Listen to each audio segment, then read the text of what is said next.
अस्सलाम वालेकुम। आज हमारी गायनोलॉजी का एक और जो मेन टॉपिक है वो चल रहा है यूट्राइन एनोमलीज़ के ऊपर।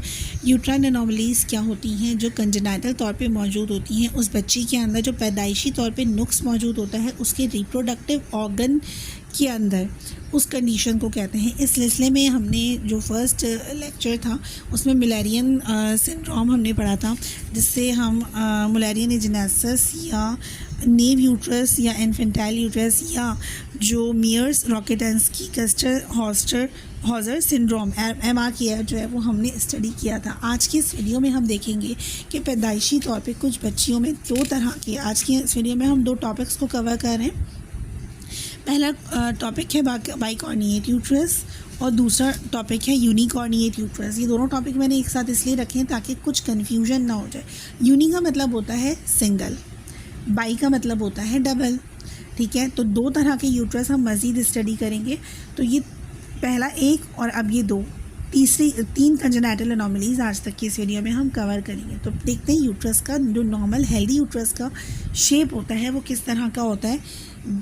यूट्रस का शेप क्या होता है? पियर शेप होता है और इस तरह का होता है जैसे आपके सामने दिख रहा है। अब इसमें सोचें कि यूट्रस जो है वो इसके अगर हम ट्रांस सेक्शन इसका कर दें, इसका हम लॉन्गिट्यूडनल सेक्शन कर दें, कट कर दें इसको बराबर से, तो हाफ जो हॉर्न है वो एक तरफ होगा राइट साइड पे और जो दूसरा हाफ पार्ट है यूट्रस का वो लेफ़्ट साइड पे होगा।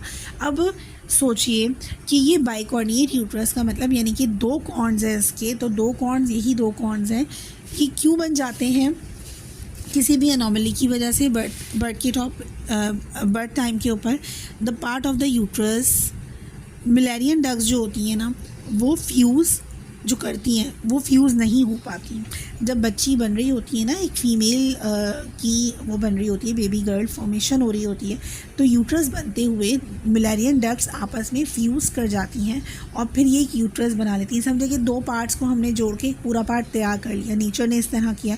अब क्या है, due to any anomaly, any idiopathic cause, जो ये टू डक्ट्स हैं ना, मिलेरियन डक्ट्स हैं, ये आपस में फ्यूज़ नहीं हो पाती हैं।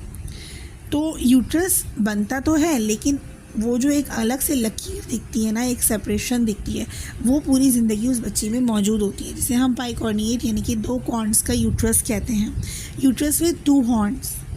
ठीक है, तो ये शेप बन जाती है और इसको हम मोस्टली हर्ट शेप जो है, अल्ट्रासाउंड अगर हम करें तो हर्ट शेप का यूट्रस दिखता है जिसमें दो अलग अलग कॉर्न्स दिखते हैं। तो ये बाइकॉर्निएट हो गया। अब इसी को अगर सिंगल कर लें, यानी कि जो एक डक्ट थी या एक हॉर्न था वो सिरे से प्लेस ही नहीं है, वो सिरे से है ही नहीं, सिर्फ सिंगल कॉर्न के ऊपर यूट्रस मौजूद है, तो ये भी कंजेनाइटल एनोमली है विच इज़ कॉल्ड यूनिकॉर्निएट यूट्रस। अब ये देखिए, अच्छी तरह से समझिए कि देखिए ये जो बाइकॉर्निएट है ना, this appear to be heart shape और हर्ट लाइक स्ट्रक्चर इसका होगा अल्ट्रासाउंड में, while unicornuate uterus appear to be like a banana shape, यानी कि जैसे बनाना होता है ना, स्लाइटली टिल्ट होता है और सिंगल हॉर्न पे होता है, तो ये बनाना शेप का दिखेगा अल्ट्रासाउंड में। तो जिसकी डायग्नोस्टिक्स है ना वो सिर्फ अल्ट्रासाउंड है। अगर किसी फीमेल के यूनिकॉर्निएट या बाइकॉर्निएट यूट्रस होता है तो फिर उसका अल्ट्रासाउंड से डिटेक्ट होगा। तो ये भी एक कंजेनाइटल एनोमली है।